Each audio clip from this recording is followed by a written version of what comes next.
Well, good morning, Barrel Life Church. It's so good to see you guys at both of our locations, the Grayson campus and the Moorhead campus. You know what today is? It's Super Bowl Sunday. So you know what that means? We got to talk about relationships. We're kicking off this brand new series today. I'm so excited about it, called Loveology. If you're single again, dating, married, all in between, this series is going to be for you. And we were planning this series out called Loveology, the study of love, right? We've been thinking through this series, and as I thought more about it, I wanted our boy, Pastor Trevor, he's our creative arts pastor, to come and kick this series off with the very first message. I'm telling you what, God's going to use this great in your life. He shared with me what he wants to preach. It's in him. It's his story. I can't wait for him to share it with you. So would you do me a favor at both of our locations? Would you put your hands together and welcome our boy, Pastor Trevor? Come on, would you put your hands together? Well, good morning, Better Life Church. Come on, how you guys doing? We just got to take a few short moments and welcome in our Better Life Grayson campus. Come on, make some noise for him. Shout out to the best campus pastor around, Pastor Zach. We love you there, Grayson. Hopefully you guys are having an amazing Sunday.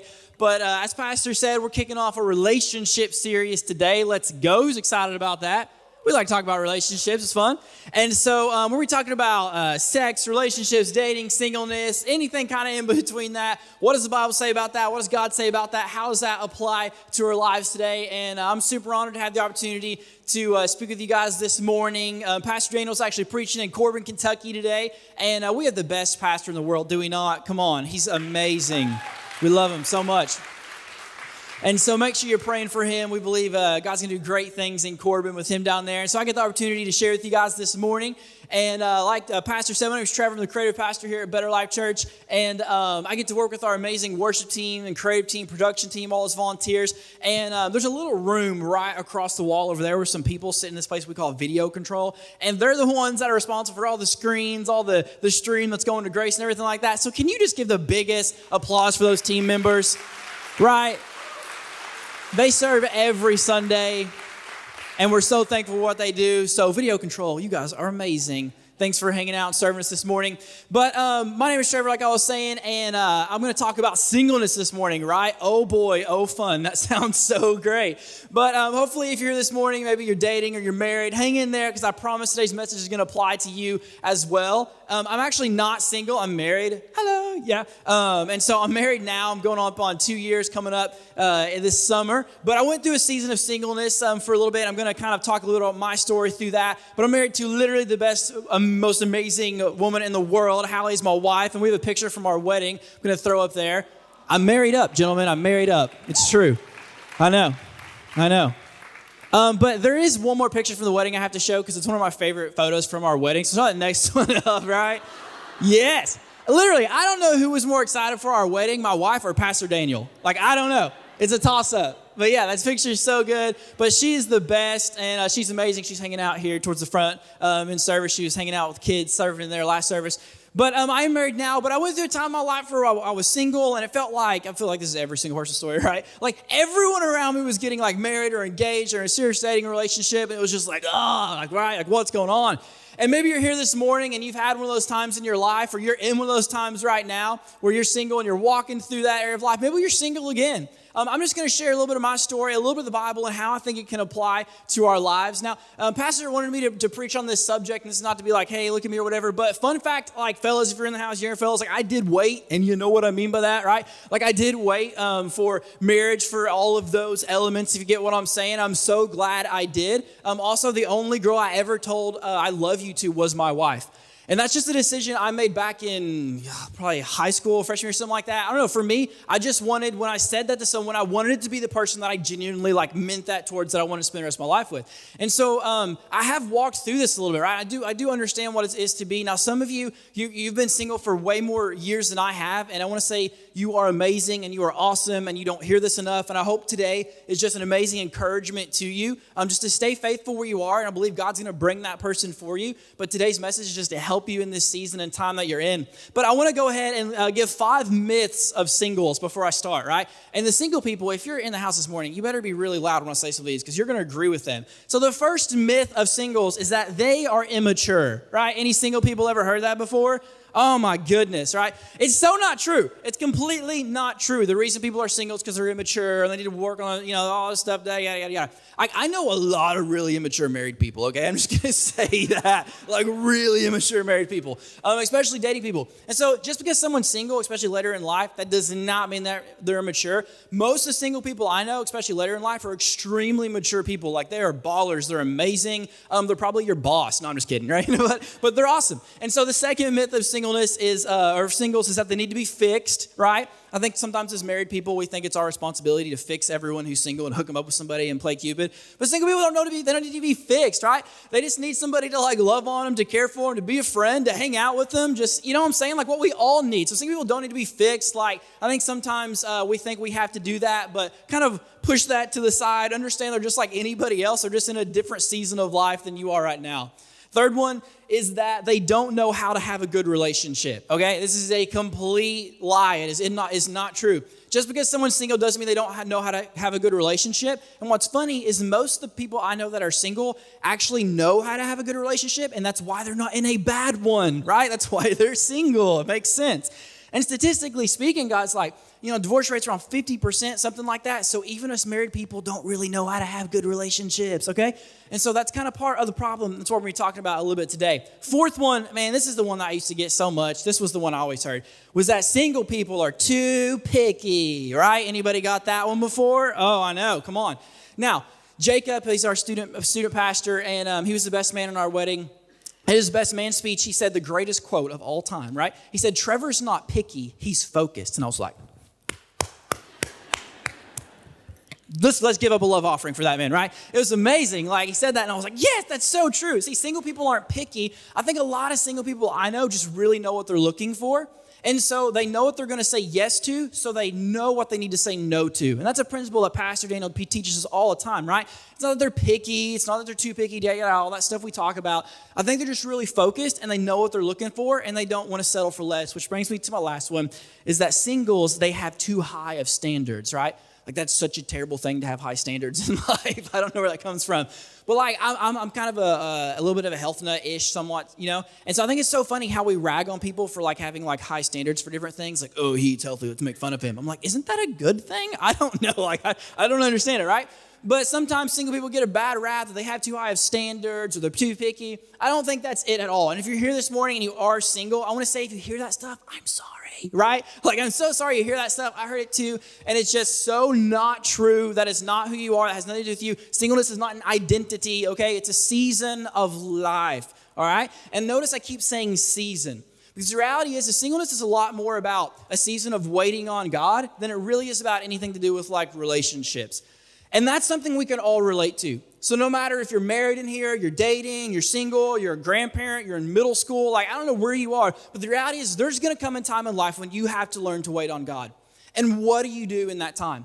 So the message this morning is not about giving you some kind of life hacks for how you can get married. That's not what it's about. And if you want to look up stuff like that, I'm sure you can. Like it'll say like take a shower and like stuff like that, whatever. I don't know, guys, get a date, right? It's going to say something like that, whatever. That's not really what I'm talking about. I'm talking about what do you do when you're waiting? What do you do in the meantime? Right? What do you do in your season of singleness, in your season of waiting? Maybe you're here and you're waiting for, a child to kind of come back in faith and join back to that relationship with Jesus they once had. Maybe you're waiting for a financial breakthrough in your life and you've been budgeting and you've been trying to handle your finances in a godly way and you're still not there yet and you're waiting for something to happen.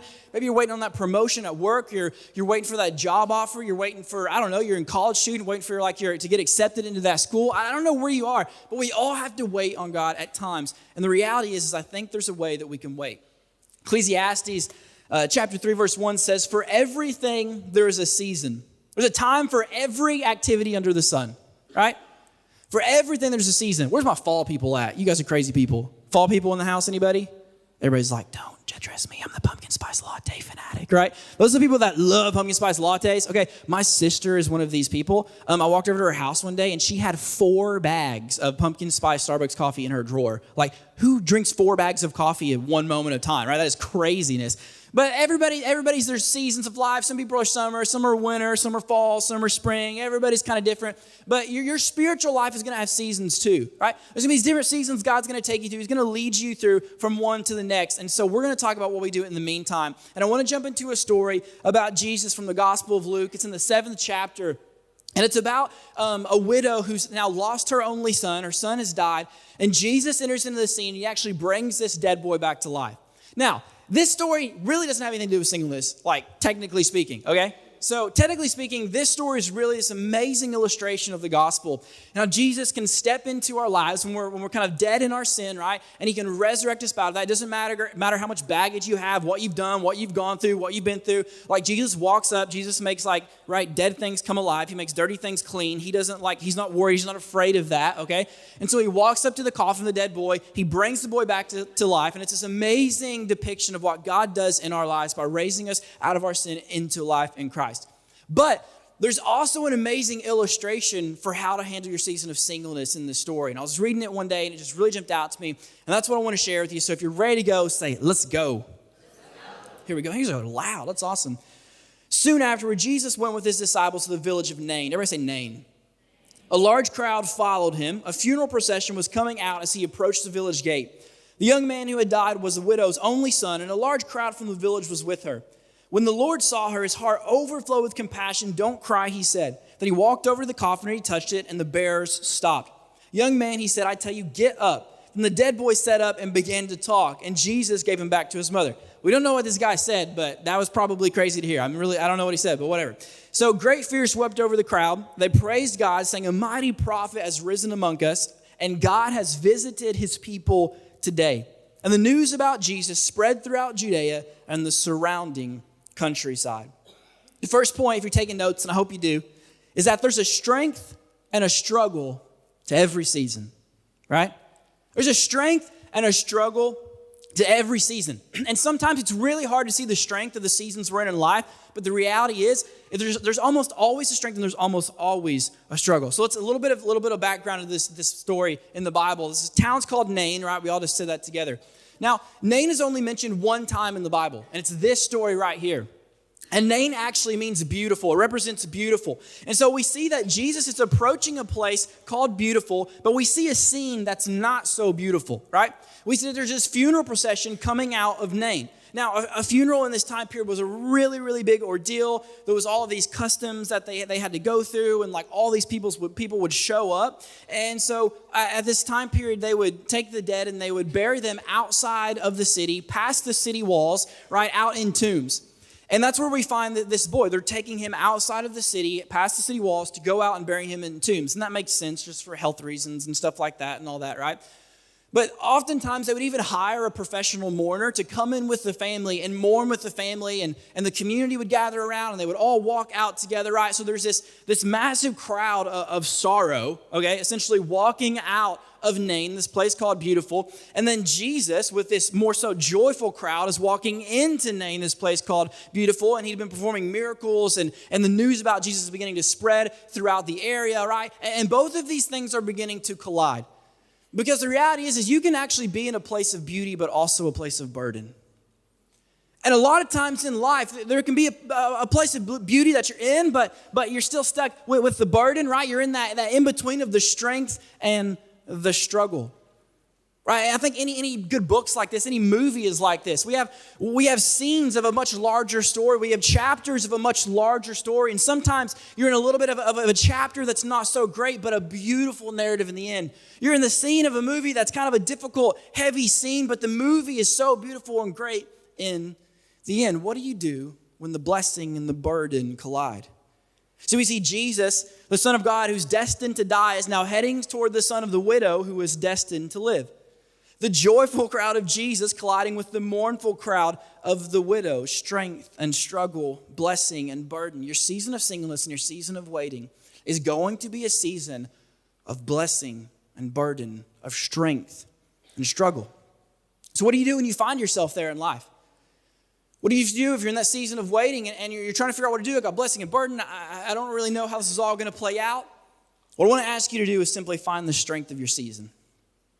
Find the strength of the season you're in. Because yeah, there's a scene of sorrow, but there's also a scene of beauty approaching. And the two are beginning to collide into one. Are you possibly enduring a season of life that God actually meant for you to enjoy? We talk about this all the time here, like John 10:10. That's our theme verse of a Better Life Church, right? The enemy comes to steal, kill, and destroy. But it says Jesus came so we can experience a real and better life, a better life than we could ever dream of. It's crazy, an abundant life. And I think the enemy wants to rob from you the strength of the season you're in. I think he wants to steal, kill, and destroy from you the strength of the season you're in if he can just get you fixated on the struggle of that time that you might be in right now. I usually show people this illustration like this. Jordan, if you hit the lights for a second, right? A lot of times in life, and this is where I found myself when I was single, I was so fixated on the struggle of the season that I was in. And you're looking around and you're like, God, it's just so dark in my life right now. Like, I don't see you. I don't know what you're doing. I don't understand it. Like, where's my spouse? Where's my girlfriend? Where's anybody? You know what I'm saying? Like, give me a follower on Instagram. I don't know. But like, you're over here and you're so fixated on the struggle. You're lonely and like, you don't know what to do. And like, you're just trying to find ways to pass time, but you feel weird, right? And you begin to just wander around in the struggle. And there was a moment where I remember I was at my house I used to live in. Kyle lived with me. And I walked out of my room. I was walking towards the living room of the house I used to live in. And I just said, I was like, God, you don't care about me. That's what popped out of my head. And I was like, oh gosh, can I say that? Right? But Pastor told me this a long time ago. I've never forgot it. He said, the more real you are with God, the more real God will be with you. And in that moment, I was like, whoa. I instantly knew that wasn't true. I instantly knew it wasn't true that God didn't care about me. Now, there might have been an area of my life that wasn't lit up yet, but there definitely was another area of my life that was lit up. And what happened, I began to walk a little bit from the dark areas of my life, from the struggling areas of my life to the strength areas of my life. And I saw, wow, God was growing my leadership in a ministry. Like, he had brought me on at a church I always dreamed of working at. Like, it's crazy. It's a miracle we even have this church. All of us in this room should be so blown away and blessed the fact that this church is here in Moorhead, Kentucky, okay? And like, I was on staff of this church. Like, I was watching friends who came out of Bible college that were like sitting basically in closets with nothing to do. And Pastor Daniel was like, here's a mic, go preach. And I'm like, right? Like, I didn't know what was going on. It's crazy. Like, God was blessing my finances and he was enabling me to buy a house. And like that's nuts. I bought a house coming out of college and not like a big nice house, obviously, but like, so I bought something. And it was just really cool. He was building up my finances, providing opportunities there. I came out of college with so many student loan debts, right? I went to a private Christian university. So like, whoa, that's crazy. But God was making a way for me to pay off student loan debt, and he was building my leadership. He was building my ministry. He was building my finances. So God's light was in my life, but I wasn't looking at it. And it's not that God didn't care about my spouse to come. He cared so much about my spouse to come, right? But he cared more about something else in that specific moment of time. And I had to switch my perspective to find the strength of my season and say, wait. God, it's not that you don't care about that. It's not that you're not going to light that area of my life up, but you're just here right now. And if you're here now, you'll probably go over there eventually too. Jordan, you can kick those back on. But for me, that's what I had to shift. I had to start finding the strength of my season and figure out a way to use that to my advantage. There's a verse in the book of Proverbs. It says, ants are creatures of little strength, yet they store up their food in the summer. Ants are creatures of little strength, yet they store up their food in the summer, right? Ants are tiny, like ants dead. I just stepped on, right? They're not very strong. However, they figured out this concept of storage. And the reality is that most oftentimes your success in life is not going to come from your strength, but your storage, right? But because we can either see seasons of waiting and we can see seasons of singleness as an obstacle or an opportunity. We can either use this time to prepare ourselves or procrastinate. You can either work in the areas that God is working with him, or you can simply waste them. And for me, I had to make a decision that I was going to use what God was building to go prepare for what he was bringing. And I remember I was talking with Pastor Daniel and Leanne one night. We do something called cookie brownies, right? That's when you're feeling bummed on staff. You go over there and have cookie brownies and they talk with you, right? And so I was over there and we're talking about relationships and stuff. And it was just one of those blah days. You know, if you're single, you're just kind of like, you know what I'm talking about. It's like the heaviness or you just feel weird. And so we were talking and they were talking about how they've actually been praying for their oldest son. They've been praying for his spouse ever since he was like a little kid. One, that's amazing. Our pastors are awesome, right? How cool is that? Like they have been preparing for him before he could even prepare for himself. And through that, the verse that kind of just jumped out to me was this idea of like, where your treasure is, your heart will be also. Right? And for me, I don't know why. It was important for me. And I was like, man, like, where my financial treasure is, my heart will be also. Okay, so God is blessing me kind of financially in this moment, but am I really using it to show God my heart's actually towards my spouse? So for me, I'm not saying you should do this or have to do this, but I actually started saving up for my wife's ring before we ever even like started talking or dating or anything, okay? And that was my way of taking a step of faith into the lit up areas of my life where God was working and say, God, I'm going to take some storage from where you are now. I'm going to toss some over there because I think you're going there down the road. And what's so cool is I had probably over half the money for my wife's ring saved up like before we even dated, right? That's just one. There's so many different ways you can actually do that to begin to use what God is building in your life for something else. See, it's this concept of practicing like a starter. If you maybe play sports, you get that illustration. You ever seen a guy that just come off the bench and they just destroy the game?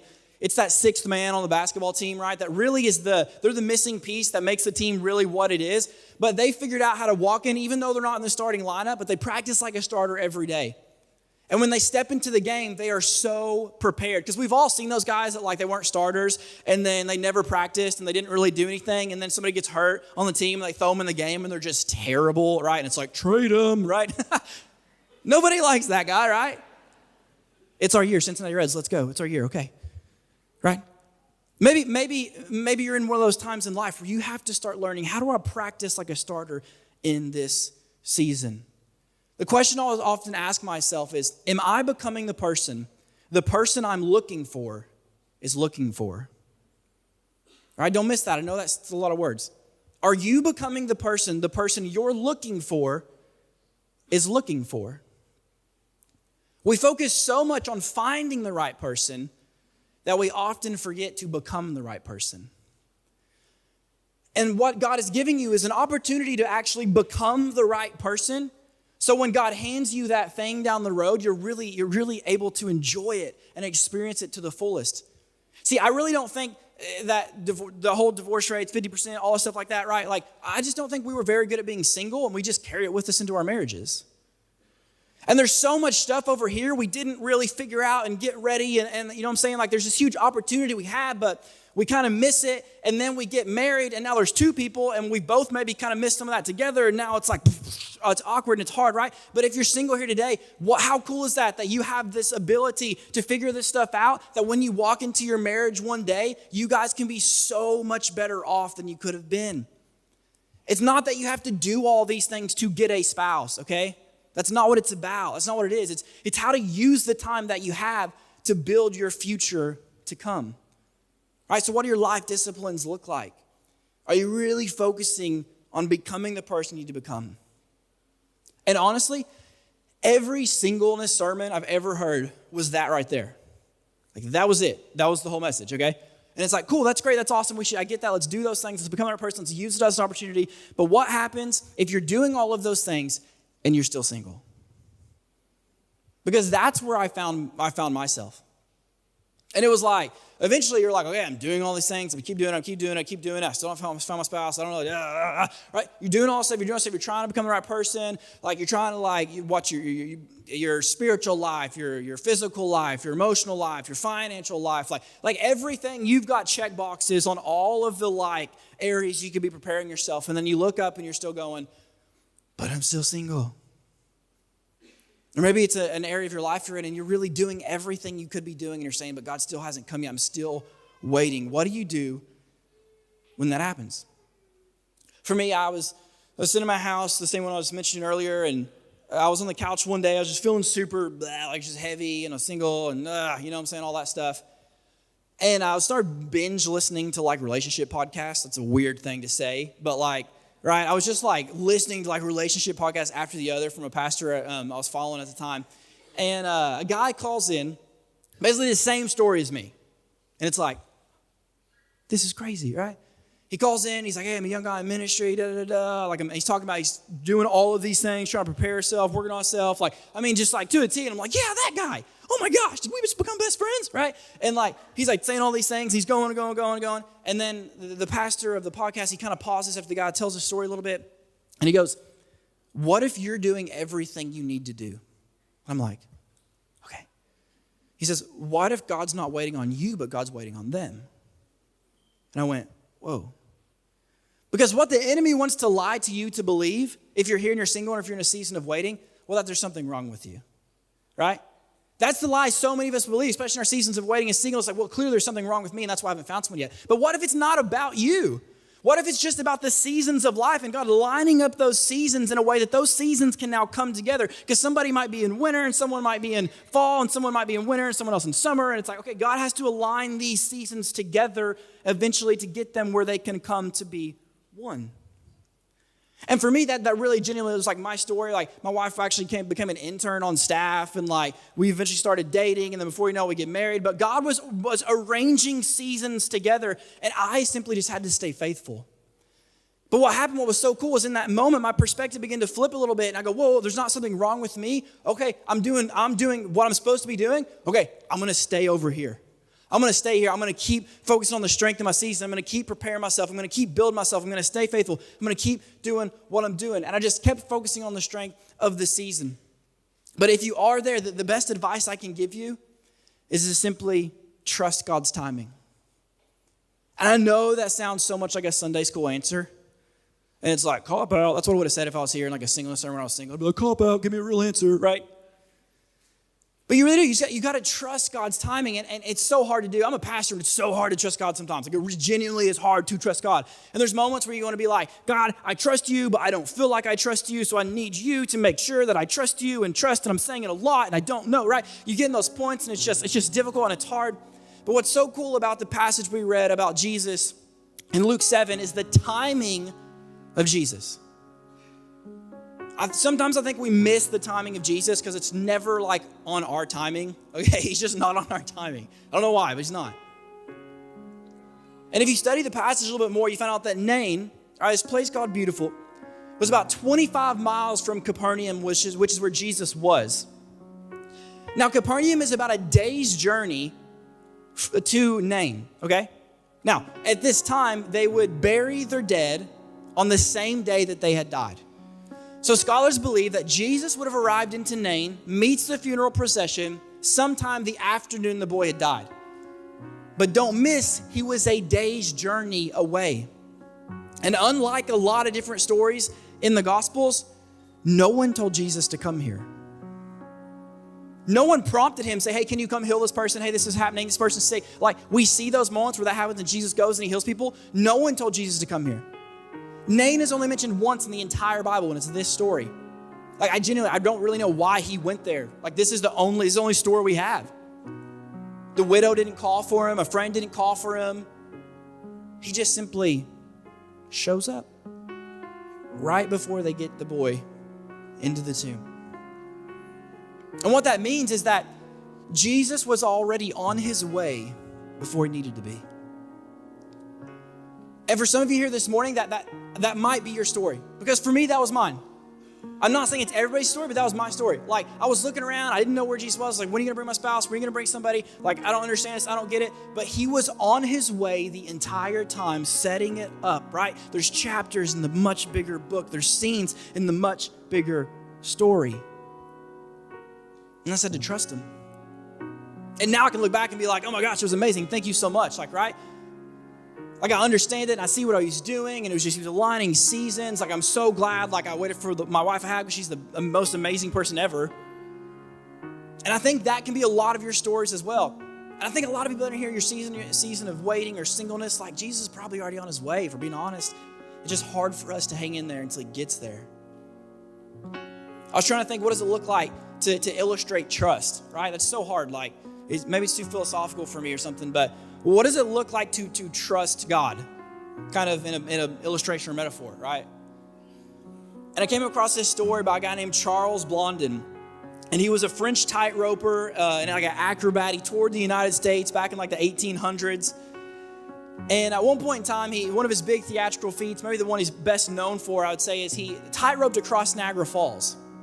And he did all sorts of different crazy feats with it. Like at one point in time, he did it blindfolded. He did it like sitting, and he sat in a chair. He did it on stilts. He actually like made an omelet or something crazy like that on the tightrope. Like just really weird, nuts stuff like that.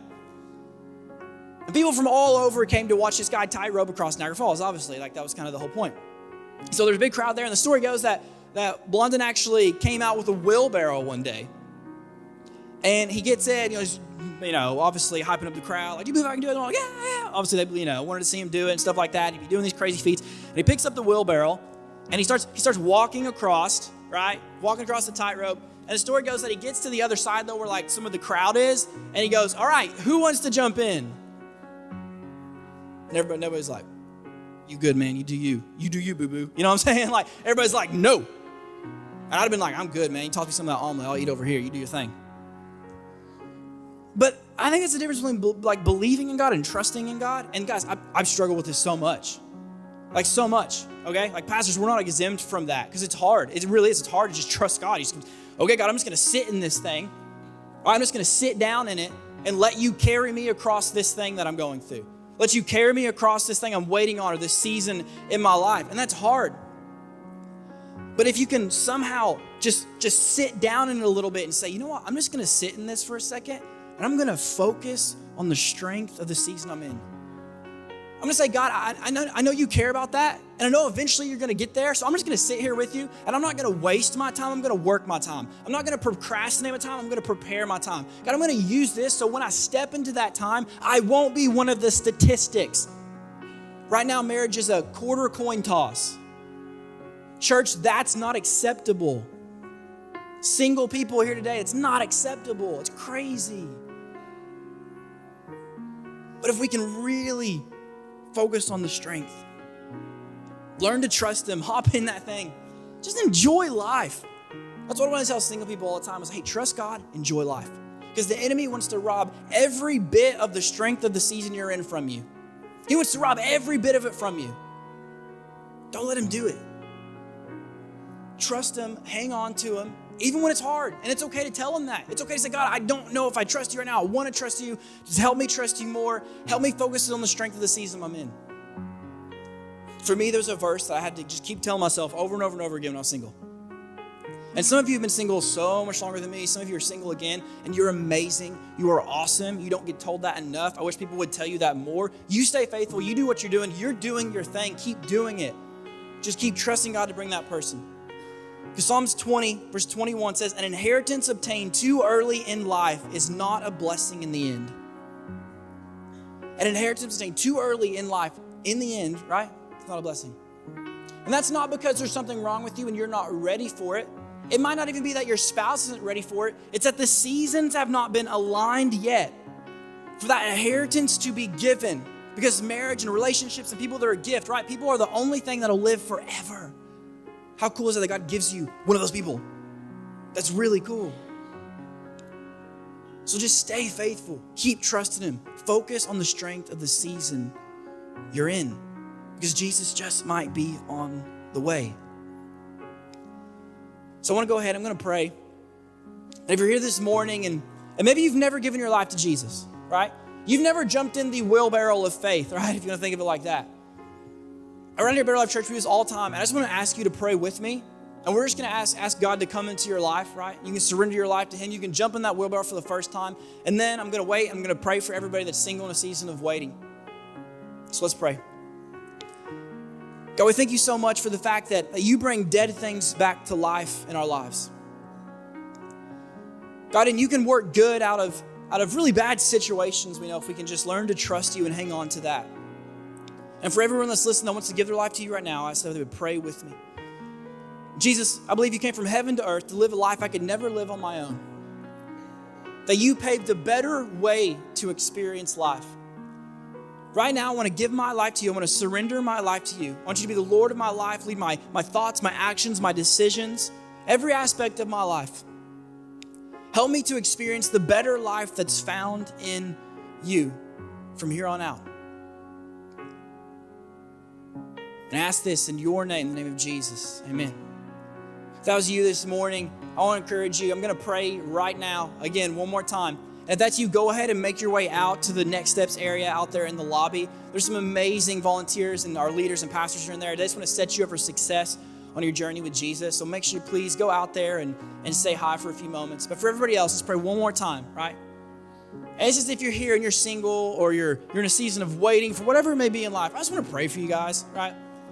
And I hope you walk out of here more encouraged than when you walked in.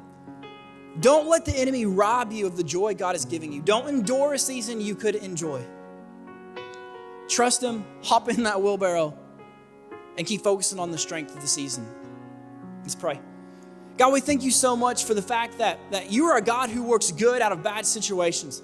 God, even though there might be a struggle we're going through, we can still find strength in you in the seasons that we are, and help us to just learn to fix our eyes on the strengths of the seasons, on the many blessings that you've given us, God, because they're all around us.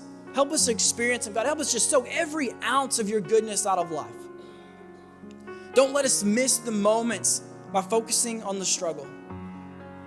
God, we pray right now, you would just build up every single person in a season of singleness and a season of waiting. God, build them up with faith. God, fill them up with your joy. Give them your peace and send them out of here so much better than when they walked in. We thank you so much for the fact that for many of us, you're on the way, and we just got to trust you till we get there. We thank you for what you're going to do in advance. And we ask this all in the name of Jesus. And we all say, amen. Thank you for joining us online today. If while watching this message you were led to take a next step or made the decision to start following Jesus, we would love to celebrate with you.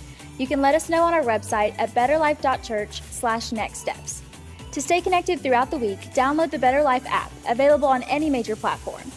Lastly, if you're interested in supporting what God is doing in this ministry, you can give online at betterlife.church/givenow. We're praying that you have a great week, and we hope to see you again soon.